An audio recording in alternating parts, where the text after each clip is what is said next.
Bonjour, vous écoutez Modeste Schwartz, les post-occidentaux parlent aux post-occidentaux. Dans ce second volet du quatrième cours de ma chaire de boomérologie, nous allons finalement réellement entrer en matière, après les considérations introductives du premier volet. Nous allons à présent effectivement décrire l'impersonnel boomérois, donc cet impersonnel néologique apparu dans le français boomer des 20 à 30 dernières années, plutôt 20, même 15-20. J'avais suggéré aux auditeurs, aux étudiants du cours, aussi connus sous le nom d'auditeurs de la chaîne YouTube, ou disons aux post-occidentaux, de suggérer, alors soit ici en commentaire sur YouTube, d'autres l'ont fait sur mon fil Telegram, dans les commentaires du fil Telegram. Je leur avais donc suggéré de proposer des exemples, si possible des exemples réels, pas fabriqués dans leur tête, mais entendus autour d'eux, dans la vie réelle ou dans les médias, de l'usage de cet impersonnel.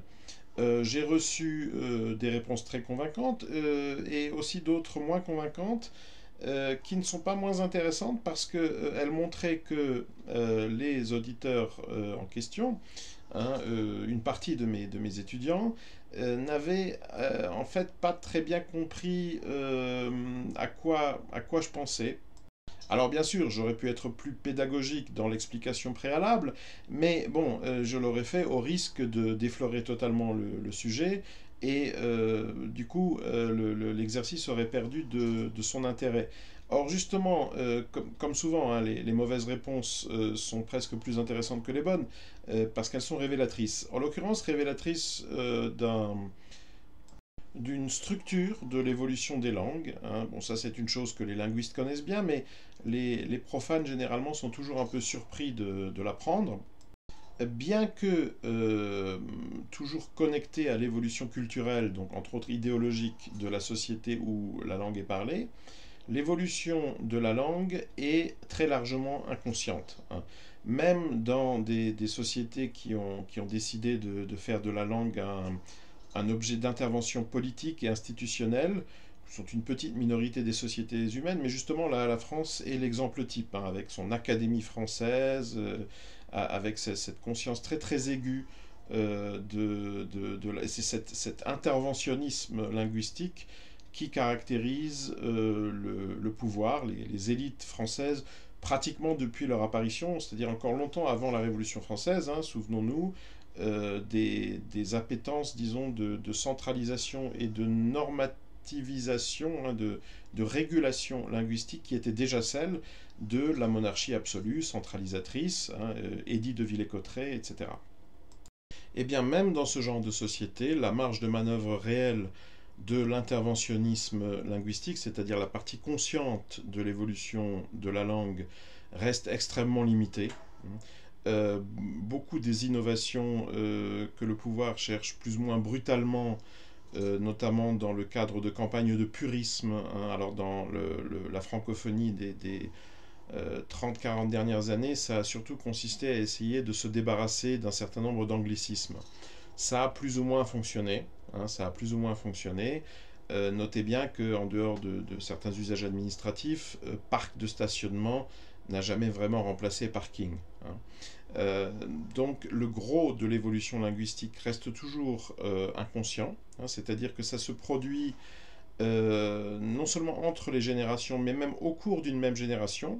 Autre manière de dire que vous ne parlez pas à 50 ans le français que vous parliez à 20 ans, et la plupart du temps sans vous en rendre compte. C'est même pour ça que ça fonctionne. Parce que très souvent, quand on s'en rend compte, en revanche, il y a un réflexe justement de purisme, de correction, qui ralentit l'évolution linguistique. De ce point de vue, on peut dire que l'âge des médias audiovisuels a probablement un effet, contrairement à ce qu'on entend souvent. On part toujours du principe que, oh là là, alors la télé, Internet, tout ça, regardez comme les jeunes parlent, comme les jeunes écrivent. Bon, donc ce serait des facteurs d'accélération de l'évolution. C'est en fait plutôt le contraire. Je pense que la possibilité que donne notamment l'enregistrement audio, qui est de la vidéo en plus, en l'occurrence, n'est pas réellement pertinent. Mais la possibilité déjà ancienne, hein, de se réécouter soi-même et les autres au bout de 20 ans, de 30 ans, de 40 ans, va plutôt faciliter la prise de conscience d'évolution qui sinon serait restée totalement inconsciente. C'est-à-dire, bah, justement, on arrive ici au sujet de cette double causerie, de ce cours en deux parties, c'est-à-dire l'impersonnel boomer, hein, la personne ou les personnes utilisées en réalité dans des contextes où il y a encore 40 ans, en mettant les choses au plus, euh, donc au plus tôt, je veux dire, il est bien évident qu'on n'aurait pas utilisé ça, qu'on aurait dit on ou qu'on aurait dit les gens. Et ce on ou ce les gens sont devenus la personne ou les personnes. Pourquoi est-ce que ça a fonctionné? Parce que maintenant c'est un usage assez bien établi. Et bien justement parce qu'une énorme majorité des locuteurs ne se sont jamais rendus compte, hein. C'est-à-dire que même quand vous leur dites aujourd'hui, hein, ce que moi personnellement je fais de temps en temps, hein, quand je suis confronté à cet usage, je fronce les sourcils, je dis aussi parce que bon, il a un background idéologique qui à moi me déplaît. Bon. Ça, tout le monde l'aura bien compris. Et donc, je fais remarquer, mais vous savez, c'est pas vraiment du français. On disait pas ça il y a 20 ans, etc. Et les gens sont très surpris, hein. Bah oui, parce que, et là, j'ai pas un grand mérite, hein. Bon, le fait d'avoir une formation linguistique, évidemment, m'aide en réalité, plutôt à formuler ces observations que réellement à les faire, hein. C'est-à-dire, ce qui m'aide avant tout à remarquer, hein, pour formuler ensuite, oui, c'est vrai que c'est pas plus mal d'avoir un peu suivi des cours de linguistique. Bon.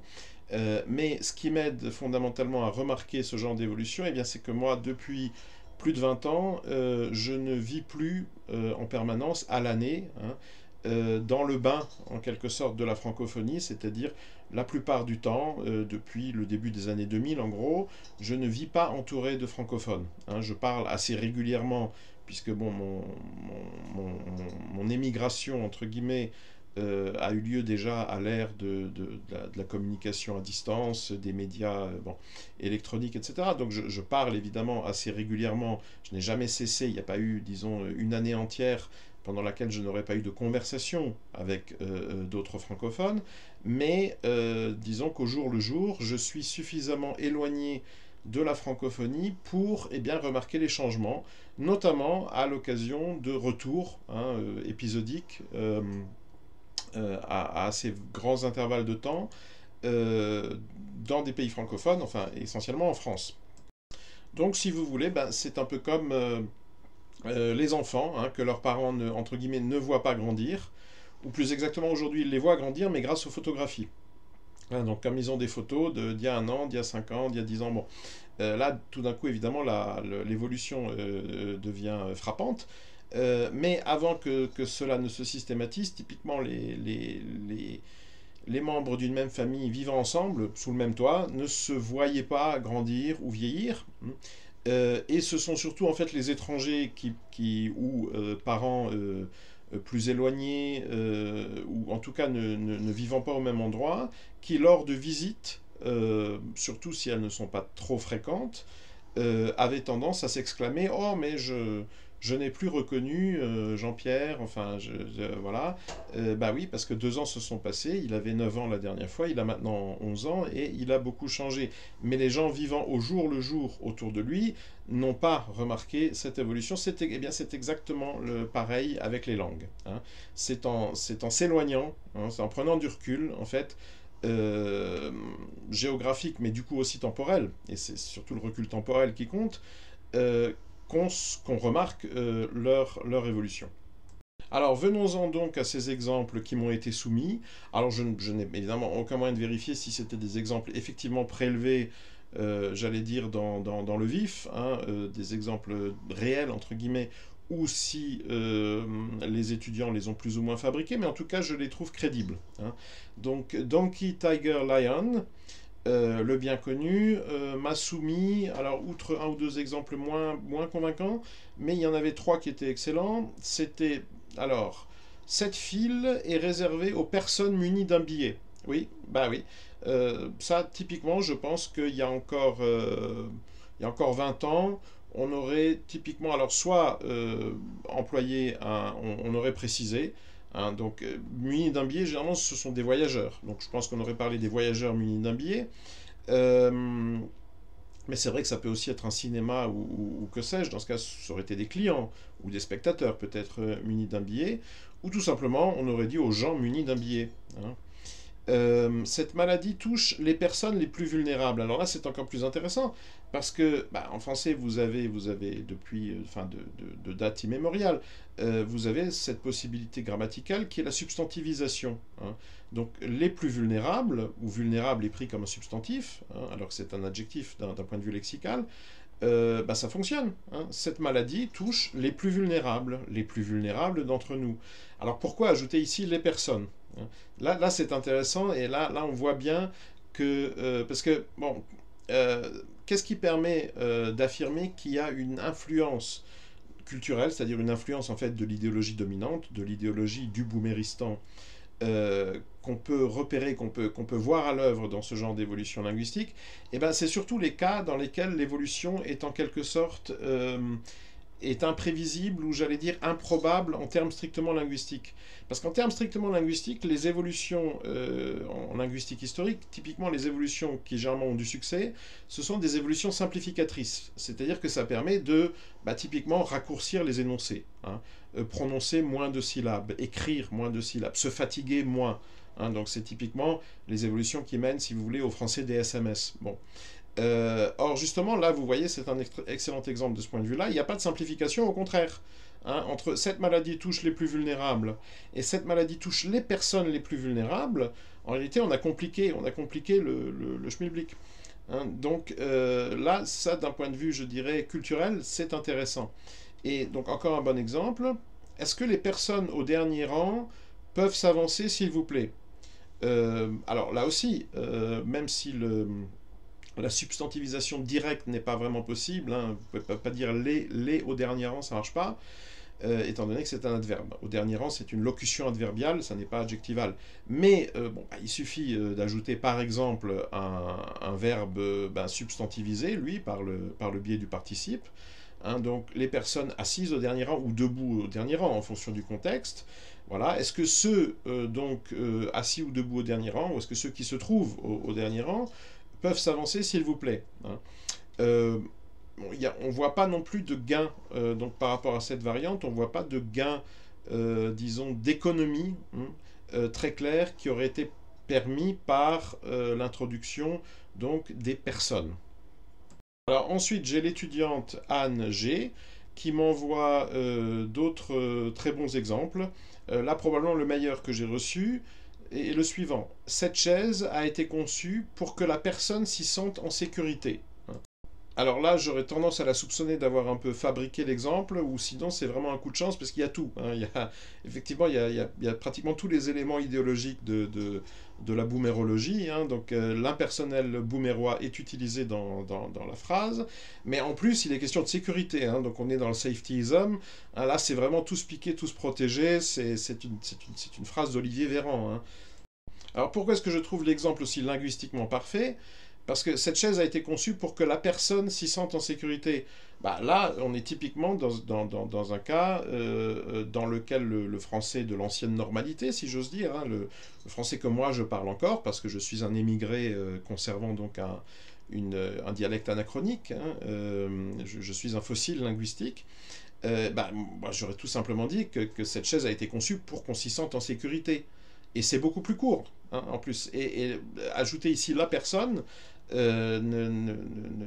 enfin, ça rallonge la formulation sans aucun ajout sémantique en réalité, hein. Donc c'est vraiment de l'impersonnel pur, hein, qu'on aurait pu exprimer par ce on qui prend une seule syllabe.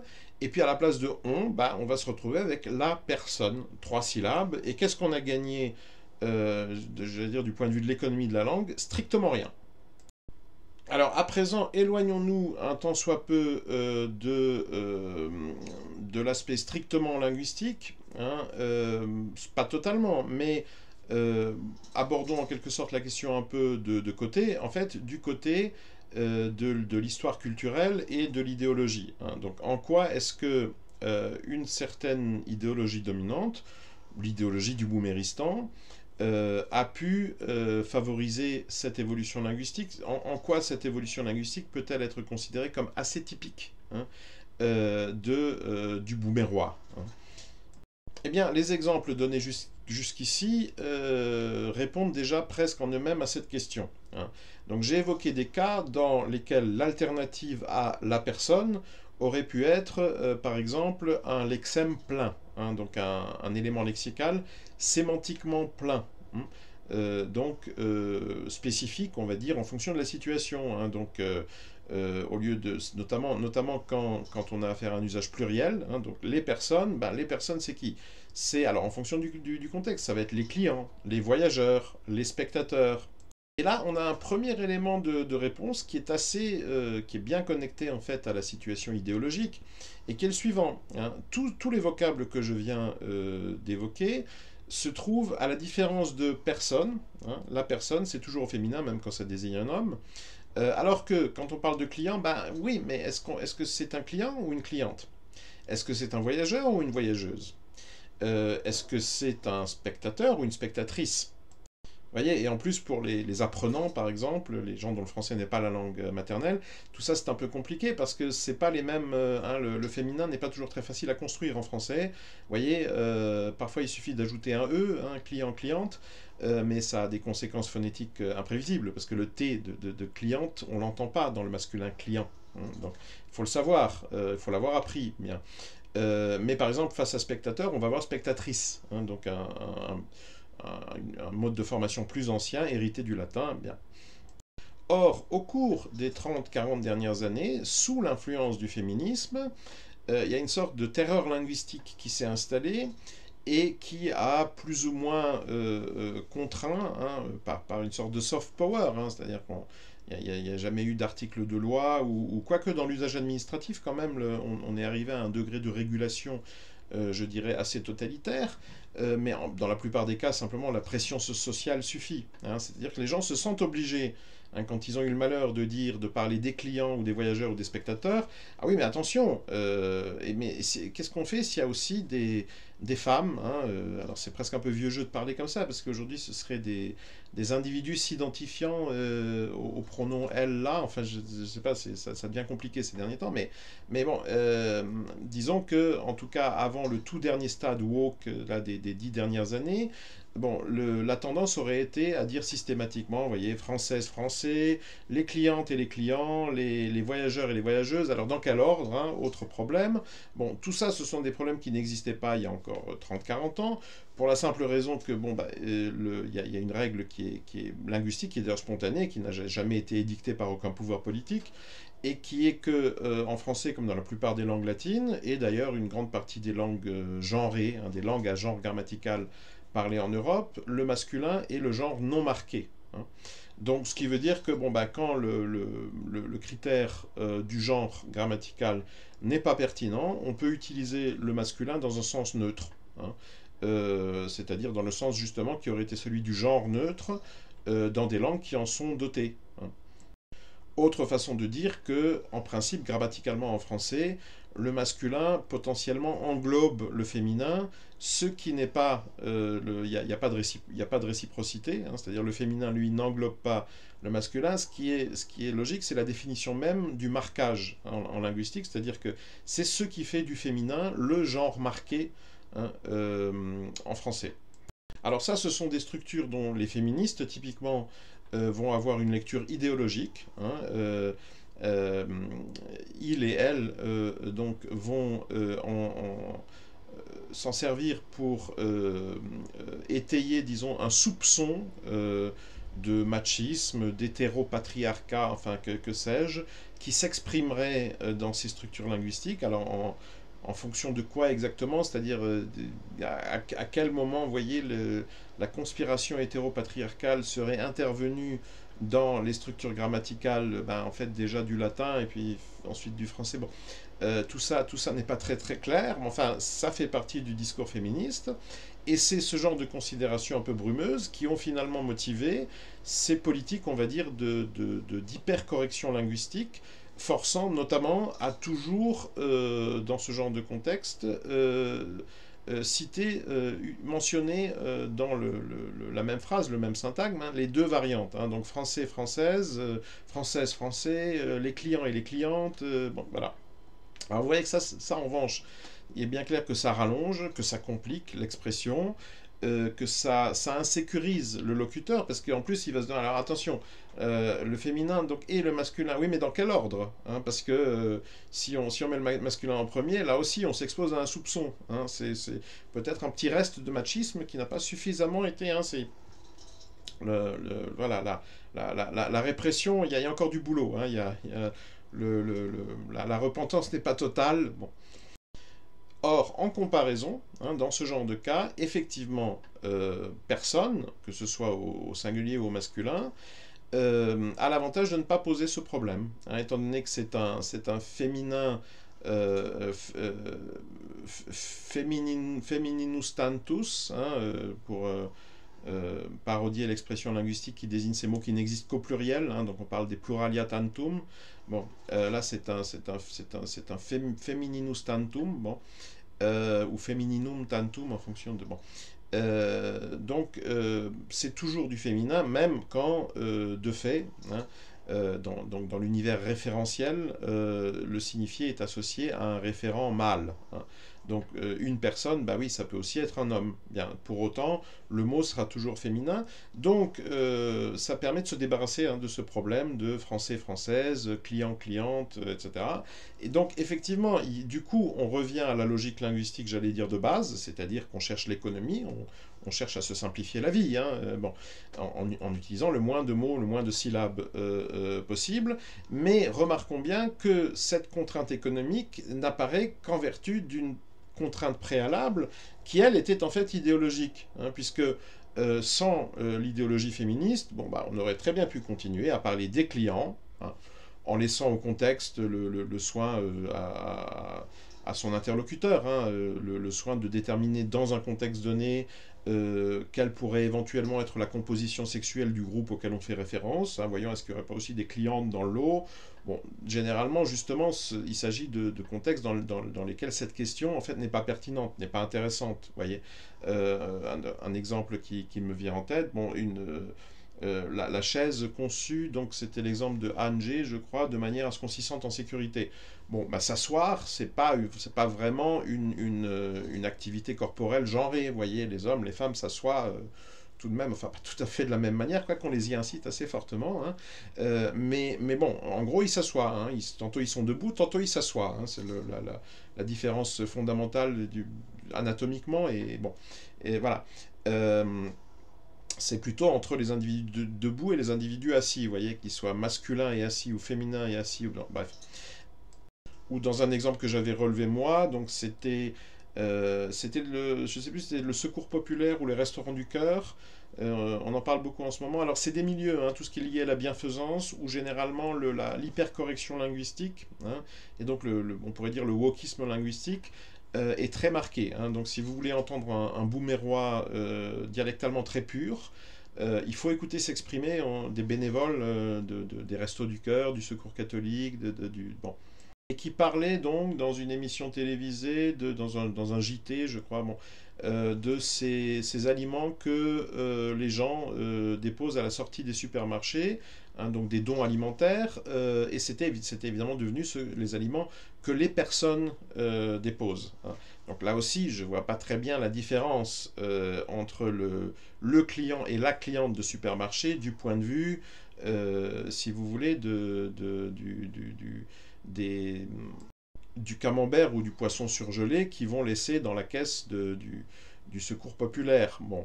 Donc,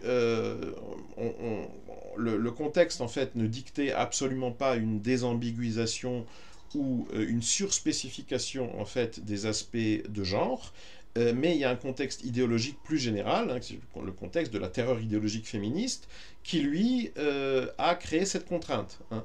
Et donc, il y a en quelque sorte une avalanche de contraintes, c'est-à-dire que la première contrainte, qui est d'ordre idéologique, a créé un problème d'ordre d'économie linguistique, hein, c'est-à-dire que du coup on ne sait plus comment parler, les phrases deviennent irrationnellement longues, etc. Et c'est là qu'apparaît l'innovation linguistique, donc, qui répond apparemment à cette contrainte classique économique, hein, typique des phénomènes d'histoire linguistique. Simplement, cette contrainte économique, entre guillemets, d'économie de l'expression, a elle-même été créée, hein, de toutes pièces par une première contrainte qui, elle, est parfaitement idéologique. Voilà donc une première explication qu'on peut évoquer pour expliquer donc l'apparition et la propagation, l'essor de l'impersonnel boomer, hein, de la personne ou les personnes. Il y en a d'autres qui, à vrai dire, sont toutes plus ou moins d'ailleurs connectées entre elles. On pourrait notamment évoquer aussi, hein, donc en deuxième point, en quelque sorte, l'hégémonie toujours plus prononcée d'un registre particulier. Hein. Vous savez, à l'intérieur d'une langue, vous avez des registres. Donc, vous avez le français, bon ben d'accord, mais le français c'est en quelque sorte un millefeuille dans lequel vous avez des strates aussi différentes que le français populaire, le français littéraire, le français de la bourgeoisie, et puis vous avez des français techniques, hein, le français des bouchers. Et vous avez l'argot, hein, c'est-à-dire à l'origine le français des malfrats. Et puis vous avez, donc dans les sociétés un peu complexes, généralement c'est un des registres bien particularisés, hein, le français juridique. Bien.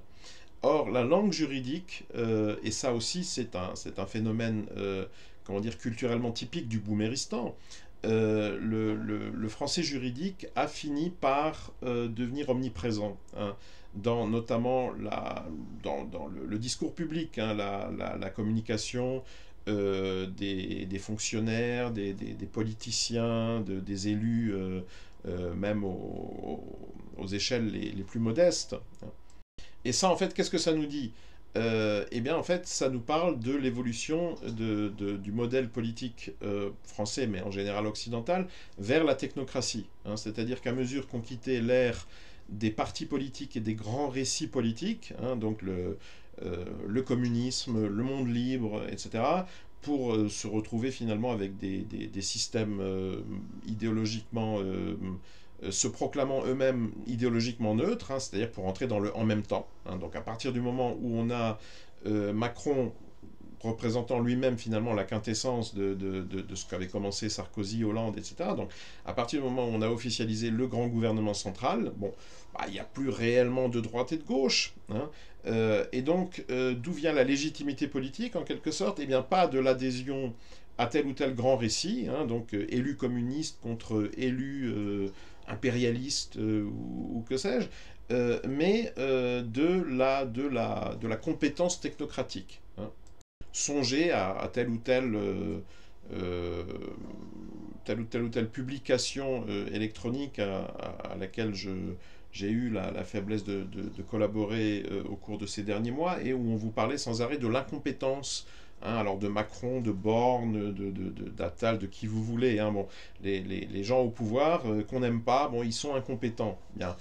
Euh, Moi, j'aurais eu de tout autre reproche à leur adresser, mais c'est intéressant de voir que le booméristan, lui, c'est en quelque sorte, c'est le premier stigmate, hein, en tant que le boomer qui n'aime pas tel ou tel membre de la représentation politique va d'abord chercher à le décrire comme incompétent. Hein. Ce faisant, il se décrit lui-même comme parfaitement immergé dans l'idéologie technocrate. Hein.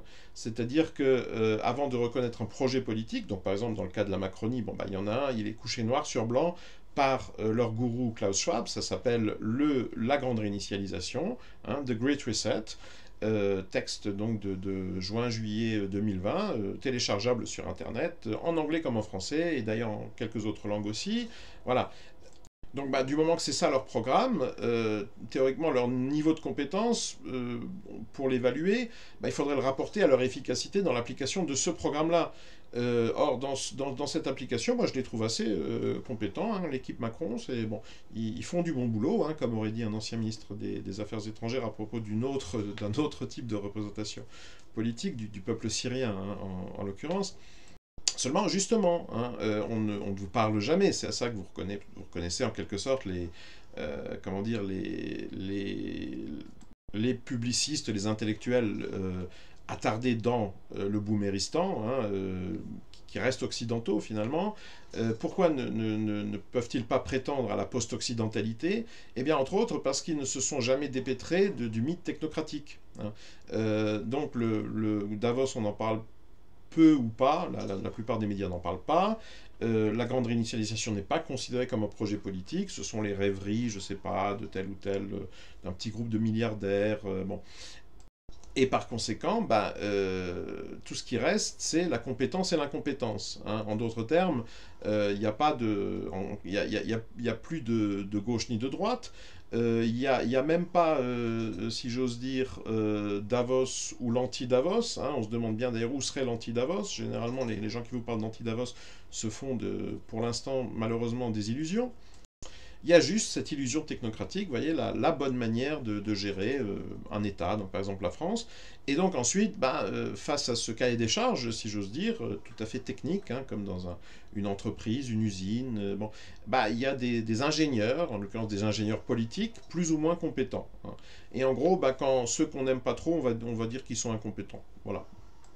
Du coup, le français juridique, le registre juridique du français, eh bien, s'infiltre, hein, devient omniprésent, hein, finit par phagocyter le reste de la langue, et notamment tout ce qui est discours public, ce qui fait que beaucoup des concepts du français juridique finissent par devenir des mots de tous les jours, hein, et même des instruments, là en l'occurrence en cours de grammaticalisation, hein, donc bientôt des instruments grammaticaux du français le plus général, ou du moins dans sa variante boomer, hein, donc du boomérois standard, hein, ou du moins comme il n'est pas vraiment standardisé, du boomérois moyen.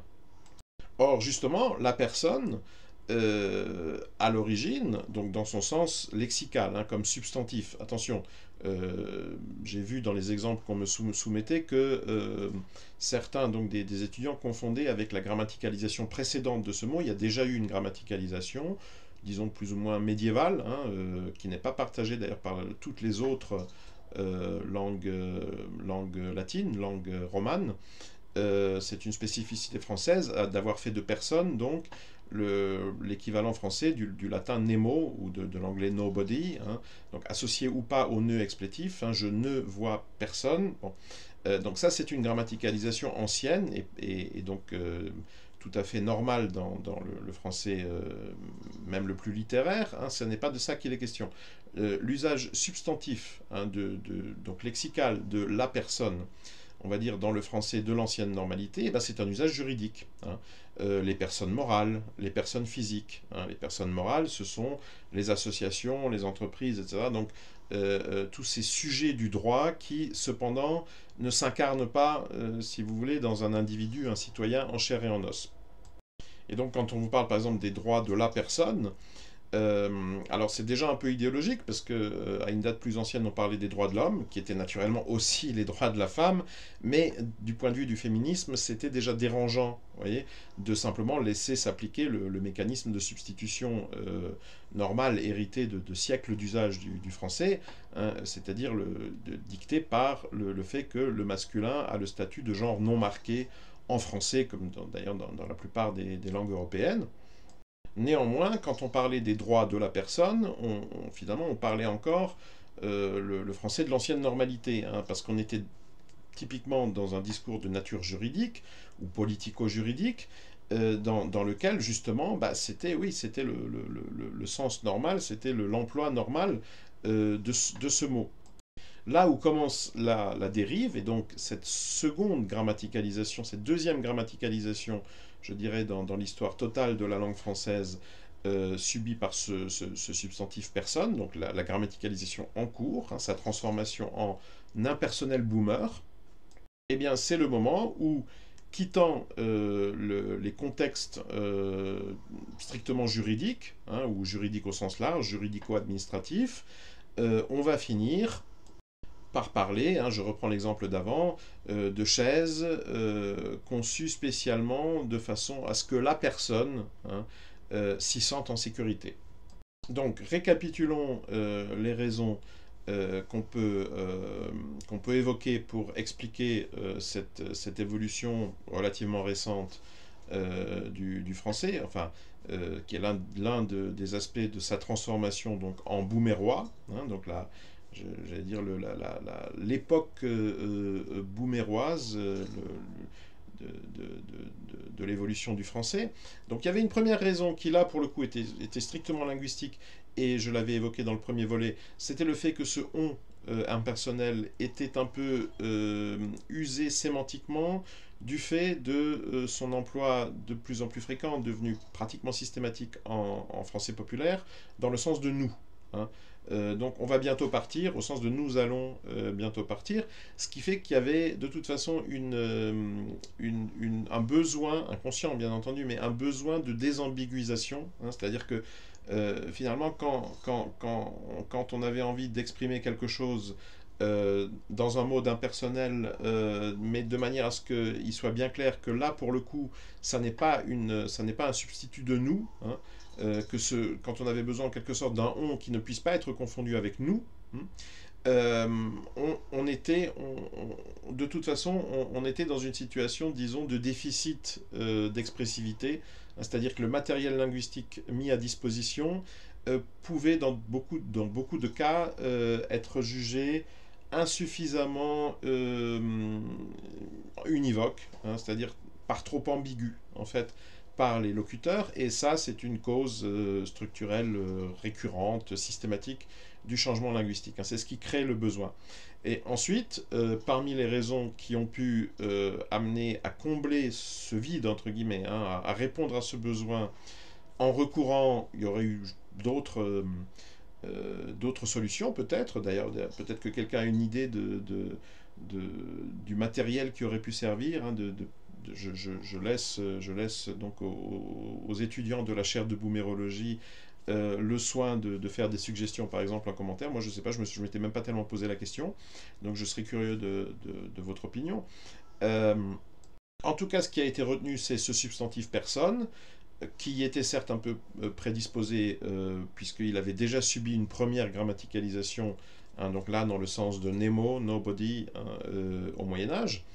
Dans les raisons qui ont pu pousser au choix de ce matériel-là, eh bien là, on entre effectivement dans les aspects linguistico-culturels et donc aussi linguistico-idéologiques.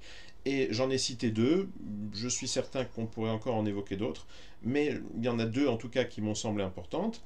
Et donc dans le désordre, enfin plutôt dans l'ordre inverse de leur mention, l'hégémonie du français qu'a acquis l'hégémonie acquise par le français juridique, par le registre juridique, dans le français le plus général au cours des 20-30 dernières années, hein. Et là aussi, il y a, derrière cette évolution, il y a une évolution politico-sociale et idéologique.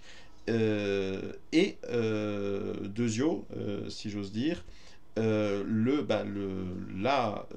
féminisme, hein, comme structure idéologique, et la terreur linguistique inspiré par l'idéologie féministe, et qui a fini par amener, je pense, énormément de locuteurs à percevoir comme bien pratique ce mot personne, hein, justement parce qu'il est en quelque sorte dès le stade lexical, hein, avant même cette dérive grammaticalisante, il présentait l'avantage d'être, si j'ose dire, unisexe, hein, c'est-à-dire féminin du point de vue de la grammaire, hein, associé au genre grammatical féminin, mais dans son emploi, hein, donc du point de vue du signifié et de la référence, associable à volonté à toutes sortes de sujets de sexe féminin ou masculin, hein. Et il faudrait sûrement maintenant ajouter ou autre, hein, puisque maintenant on en des genres, des sexes, etc. On en invente pratiquement tous les jours. Et ne pas mentionner ces inventions expose régulièrement à des risques de procès en sorcellerie, hein, puisque bon, donc, et moi, bon, bah, je suis comme Rabelais, hein, je défendrai mon point de vue jusqu'au bûcher exclusivement, hein, donc en excluant quand même le bûcher. puisque je souffre de la chaleur, hein. Je fais partie des gens qui préfèrent l'hiver. Bon, donc les trop grandes chaleurs, je fais en sorte de les éviter, et notamment le contact direct des flammes, hein, voilà. Donc j'irai jusqu'au bûcher exclusivement, hein, dans mes convictions. Et dans la mesure où ça deviendra légalement obligatoire, ce qui ne devrait pas tarder, je procéderai évidemment à la mention, même si bon, on peut déplorer que ça rallonge un peu quand même les vidéos par exemple, mais de la mention claire et détaillée, hein, donc des 43 ou peut-être maintenant 46 genres, sexes, etc. Réclamés, hein, par le progrès, hein, il n'y a pas d'autre mot, réclamés par le progrès. Voilà donc ce qu'on pouvait dire sur l'émergence de l'impersonnel boomer. Et en attendant de nouveaux cours de cette chaire de boomérologie, je recommande, comme d'habitude à mes étudiants, de circuler, étant donné qu'il n'y a rien à voir.